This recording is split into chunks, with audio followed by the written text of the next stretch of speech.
Hey everybody, Eric Nentrup once again with Keep Indiana Learning. This time in the partner showcase for our conference next week, I have my friends Wendy and Chris from CDW Education, a brand that each and every educator in the state of Indiana is quite familiar with and has been for some time. They've been doing great work for our school districts for a while. I know from my time being a administrator and classroom teacher, I was quite familiar with seeing CDW show up at HEC and ICE and other events around the state whenever I would stumble across them. Maybe Summer of E-Learning, I don't know, back in the day. Does that sound familiar at all to either of you? Oh, yes. Oh, yes. Fantastic. Well, let me introduce my guests, Wendy Jones and Chris Oakes. If you'll give the audience just a quick overview as to your role with the company and your background a little bit. I'd love to get to know you both a little bit more personally on this session. Absolutely. My name is Wendy Jones, and we're so excited to be here today. I am part of CDW Education. My role is the manager of the education strategist. So our education strategist consists of educators from various experience. We have former educators, former district technology leaders, principals, assistant superintendents, and district coaches who all work with our customers. Personally, I'm 27 years education, so I've done this a long time. I've seen technology change over the years, let me tell you. But definitely, I was a district professional development coordinator, a curriculum and innovation. So I've seen technology change. Been at CDW for 3 years now. I started as an education strategist in Texas, and now I get to work with districts like yours across the country on how to be strategic with technology. Fantastic. And hi, everyone. My name is Chris Oakes. I'm an account executive with Merlin Mine, and our Merlin Mine partners with CDW. Similar to what Wendy shared, I am just almost 2 decades actually in education. Started as an elementary teacher, then an instructional coach, and eventually a curriculum director. I've been with Merlin just for a short period of time, but very excited to be here and show you the power that Merlin has. Very exciting. Before we do that, I'm just so curious. Having watched CDW evolve over the years, the brand has evolved such. Wendy, you sort of alluded to it. There's a very concerted effort to focus on education needs, and like you said, using it, former educators or classroom teachers to support the ongoing implementation of quality technology to keep teaching and learning moving forward. Is there anything high level like that about CDW that we should talk about before we dive in? Absolutely. You know, I have to laugh. When we first introduced CDW, I can remember having those catalogs come in that said computer discount warehouse, and so we would go through those, and they started with computer discount warehouse, and they had the brown and red boxes, and they would appear. But most people don't realize how much we do. We do so much more. Gosh, we have 35 years of experience. We're the largest K-12 technology provider in the U.S. We work with over 90% of the K-12 districts, and we deploy 1 of 3 student devices nationally. We also have over 1,000 partners. So what's that mean? By having 1,000 partners, not only do we work with partners like Microsoft and Google and Intel, but we also work with partners with all the computer manufacturers. So Dell and HP and Lenovo and Acer and all of those. We partner with all of those to make it happen. So we're that one-stop shop to where you can come and work with that. And we do so much more than that. We also work with security and cybersecurity. We work with the networks behind the walls. We do the cabling and all of that. But we also transform the classrooms. We do furniture, we do projectors, we do displays. We partner with companies that amplify your voice. And we also we have a very special guest with us today that he helps us transform making the teacher's job easier. And so we're excited to highlight Chris and Merlin from Merlin Mines because it's part of that transformation package. So, you need it, we can do it.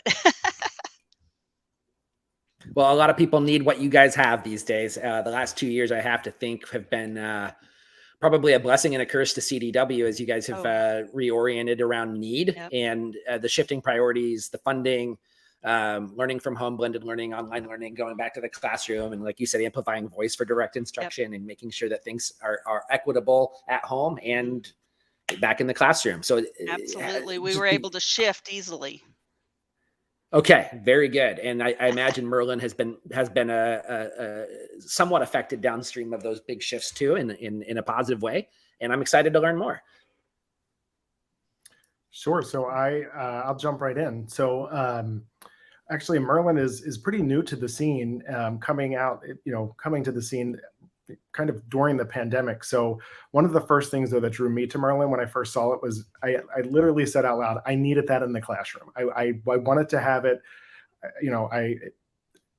I wish it was there, years ago. So, what is Merlin? We keep talking about Merlin, not the wizard. So Merlin here is a AI digital voice assistant for teachers.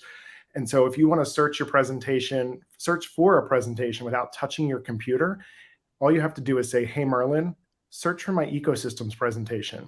And it will look through your Google Drive and pull that right up without you ever touching the computer. If you want to jump to 3 minutes and 47 seconds in your YouTube video, all you have to do is, with your voice, ask Merlin to do that for you. And instead of spending 3-4 minutes finagling with getting that cursor right to where you need it to be at 3 minutes and 47 seconds, you just have to ask it with your voice and it jumps to there almost instantaneously. So, really changing the way teachers utilize and maneuver throughout their day within the classroom. And so what we do know is that it saves teachers time. We do have research that proves that it untethers them from their laptop in the front or the corner or wherever that may be. Yes. And it gets them where they should be, right? Out and about with their students, right? And so that's it. Right. I mean, and we know, so it's giving back teachers time and less stress. And as we move into the next upcoming school year, after the last few years, we know those two things are critically important, right? We also, know through research that it's proven to reduce the techno stress. And we know teachers have a lot of tools and they're great tools, but sometimes it's a lot of tools is a lot of tools, right? So this is meant to kind of help them navigate through that. So we do have some deep integration with some of the websites that teachers may utilize, where they can just utilize their voice to search for something, to present something, to zoom in on something, to send to their Google Classroom with just their voice. And so it's really helping them not miss a beat in their really busy day, to be honest. So we're super excited to be partnering with CDW and getting this in classrooms. That's fantastic. Wendy, I'm sure you have something to say about that, but it's occurred to me that as I've studied AI in education and looking for the growing edges and where machine learning, natural language processing, various types of sensors are being employed in really innovative ways to do exactly what you said, Chris. One of my passions coming out of the classroom is protecting instructional time and recognizing good and well that there are a lot of tasks that can be delegated to technology. It's there. It's ready for it. And though we're used to it in our own homes, as I've got my little smart speakers over here that I yell out on a regular basis when something pops into my mind, you're absolutely right that engagement stops when teachers are hunched over their laptops or finagling with, trying to get the handshake between one device and the next just so that kids can see on the projector what's happening. I have to think that there's a lot behind Merlin, and the sky's the limit on the ways that the product roadmap will unfurl in time. But has there been in your perspective, sort of a tipping point when it comes to the infusion of artificial intelligence components inside of even recent technology? And by that, you mean, elaborate on what you mean by the tipping point. Like we've gotten used to certain conveniences, but implementing some component from the broader AI, the big umbrella of AI, absolutely launches a tool forward, or opens up an opportunity such that Merlin can be a virtual TA, maximizing the teacher's proximity to students she was engaging. Doesn't have to go run to the front of the classroom while she's side by side with a student in the back of the classroom. Are you seeing that we're at this tipping point with the ability to extend this sort of functionality reliably to teachers so that they can stay focused on what's happening in front of them? We absolutely do. So, I mean, even I have 11-year-old twins, and the other day heard one just even talking to her cell phone, asking her to set an alarm, right? That's not something I've taught her this is something naturally she's utilizing voice. We know that the students that are entering into our schools really know different, right? They can ask their refrigerator to order them milk with their voice, right? So we get a lot of questions around teachers from that, like, hey, what are the students going to be able to interact? And it's much more natural, right, for them than it is maybe for us as adults, where we didn't necessarily grow up with that living in all around us. But really the most excitement and what we're seeing are the teachers exactly saying that, and kind of what you just did, enacting the going back and forth to the computer. I can't tell you how many teachers I talk to actually physically move 5 steps forward, 5 steps back, 5 steps forward, 5 steps back, and say, if we can eliminate these little things, it's going to add up to something really big. And so there's a lot of reasons why consumer digital assistants aren't necessarily allowed in the classroom, and we've solved all of those problems in terms of privacy and security as well. So it's really exciting stuff, which is about to come. Excellent point. So much of the headlines when it comes to just general ed tech, let alone the more niche growing edge of AI in ed tech, so much of that's around the safety for students, and I'm involved with a couple projects that are focused on that. But it also applies to the teachers and their ability to continue to do what they think is best for students, and know that they're doing so without exposing critical student data, without opening up the doors for nefarious agents to get inside of databases. The thing is, I feel like a lot of the conversation's been focused on the negatives, and we have to give it that, but the potential that you already elucidated, and what that means for a time such as what we're encountering right now with a mass exodus of teachers. A couple of the other sponsors have touched on that. What are some ways that we can take what's available to us now and stretch our dollars, or create some margin for our teachers so that they can focus on kids? They can just catch a breath for themselves. And like you said, in aggregate, a few seconds here, a few seconds there adds up to minutes every day and hours every week that can be delegated to good instructional design, supporting kids and meeting them where they are with whatever obstacles are keeping them from progressing, interfacing with parents and helping them help their kids, all that stuff, because technology like Merlin makes it possible, is what it sounds like to me. And that makes me excited as a former classroom teacher, for sure.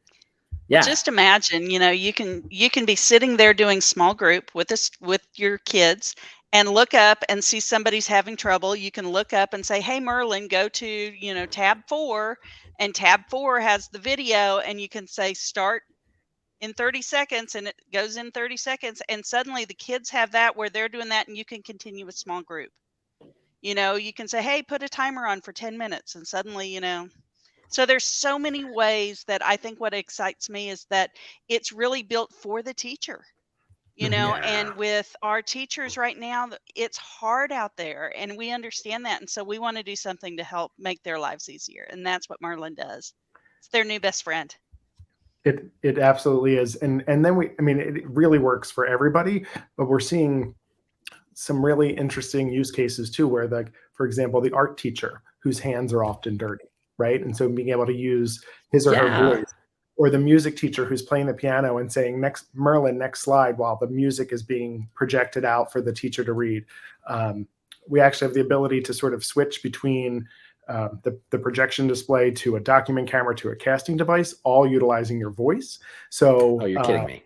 No. So for example, like in a tech ed, I'm in Pennsylvania, so that's what we call, like, for lack of a better phrase, wood shop, right? So I don't tech ed, yes, sure. Tech ed, right? So if they're doing instead of 1 or 2 kids coming up and watching the educator demonstrate the saw, now they're saying switch to camera 2, switch to camera 3, and the screens are switching, all with utilizing and increasing their safety in the classroom. And then even teachers who we have some teachers in the UK who are wheelchair bound, who are loving this because they can be out and about with their students. Oh my goodness. Just some ancillary benefits are just really, amazing, that are impacting and changing the lives of educators. So just that the accessibility and the equity issue there for teachers particularly, I felt in the minority for so many years, saying, like, if we want to, everybody agrees, no matter what side of the aisle you're on education topics, like, everybody agrees it's for the students. But I've liked to argue long term that, like, if you take care of the students or the teachers will take care of the students. And it never occurred to me that teachers who are wheelchair bound might not have the advantage of using proximity like their peers, And something like this allows them to do that. And that gave me goosebumps. That's so cool. I imagine there's got to be a bunch of other use cases too. Do any other stories come to mind? You're seeing other creative ways that Merlin's being used? The one thing that you just mentioned was really the utilizing the students, right? So we've been talking about the teachers, and for sure, this is meant to help them. And like, I always joke, they always say, like, when the saying that when my mom's not happy, nobody's happy. Well, when teacher's not happy, nobody's happy, right? So we really have to focus on the educator, because similar to, what you were referencing earlier, as a former administrator who's left, and Wendy, maybe you're in the same situation, I get multiple calls a week asking for people to leave. How do I leave? How do I get it? But we don't want that. We want your amazing, power in those classrooms with those kids. And so the students can engage with this as well, right? So they can do things like just in that flow of teaching, when the student says, hey, what does a beluga whale look like? All you have to do is say, hey, Merlin, search for photos of beluga whales, and it shows up on the screen, right? So those moments that can happen, those learning moments that happen every day, that now can even happen more seamlessly and more naturally within the classroom, and not disrupting the learning flow, is really also really powerful. And in the back of your mind, you're thinking, okay, what about that student that wants to say, hey, Merlin, all the time? They have a way to fix that too, because you can lock it to where it doesn't do that. We can. So actually, I'll show you real quickly. We have there's two ways to talk to Merlin. The teacher can talk right directly into the remote, or as you heard me saying, hey, Merlin. So hey, Merlin, we have far field microphones in there. So the teacher can be in the back of a large classroom, small classroom, what have you, and engage Merlin that way. And that's when students can also engage by saying, hey, Merlin. But as Wendy pointed out, we have our friends who are trying to push the limits a little bit.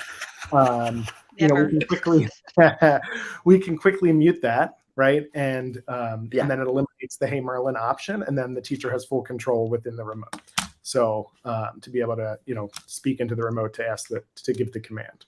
And so, Chris, that remote's also a wireless mouse. It is also a wireless mouse, right? So there's things like, if I'm searching, for example, an article that I found, I can utilize the mouse to kind of click or what have you. I can potentially take attendance. I can do things too. I mean, little things that help the teacher on their day, right? It may be time to randomly select a student, and I have a bookmark of name generators. I can just say, open my bookmark. It'll pop right up, right? So I don't have to worry about that if I have an attendance bookmark or something or a set of bookmarks that I open frequently, a music streaming service that I play during transition times or what have you. A lot of those things can happen just by having a bookmark attached. So we have the ability for the wireless mouse. You can click through presentations with that remote, right? So in theory, you're never touching your computer. You're in that power zone. For sure. I'm sure there are days, if we're being honest with ourselves, where we as adults who make our livings using our computers just are craving a chance to be further away than 18 inches from our workspace, and having that capacity to just be in your classroom and talk to Merlin and prepare things during your prep have to be really not just novel, but like sort of empowering in a way to try a different avenue of engaging your own content because of the AI working in Merlin back there. So that's super exciting. I have to imagine, as we're about at time, that what attendees should expect next week is to get a good look at Merlin, as not to steal thunder on this broadcast, and to be able to ask you guys questions and to try it for themselves, perhaps. We can. Yeah. I mean, I'll let Wendy share what time to join us, but we will have it showing, and then teachers can engage with it as well. And we'll do a whole demonstration of what are the true powers of it. You can see it fully in action. And we're excited about that. Wendy, we're doing our lunch and learn on Tuesday. So from 12 to 1, grab your lunch, come sit down, and let's talk to Merlin. Sounds great. Wendy, thank you so very much for representing CDW and bringing forward one of your fantastic partners. Chris, such a pleasure to meet you. It's fun to be on a screen with two other former educators who are excited about what technology can do to make teaching a much more enjoyable profession in a time when we need it. And I want to wish you both the best of luck as you guys move forward, not just next week at the conference, but beyond, helping school districts in Indiana and around the world make teaching and learning the full potential that it should be, empowered by technology in the right. We're definitely here to support. Super. Thank you. All right. My pleasure. Thanks to you, everybody else. Make sure you check out CDW and Merlin next week on the 14th and 15th. Take advantage of that lunch and learn with Wendy, and make sure that you reach out to her or to Chris if you have any more questions. Next week, you're going to see Merlin at the Virtually Different Conference. Once again, Eric for Keep Indiana Learning. We'll see you guys next time. Take care.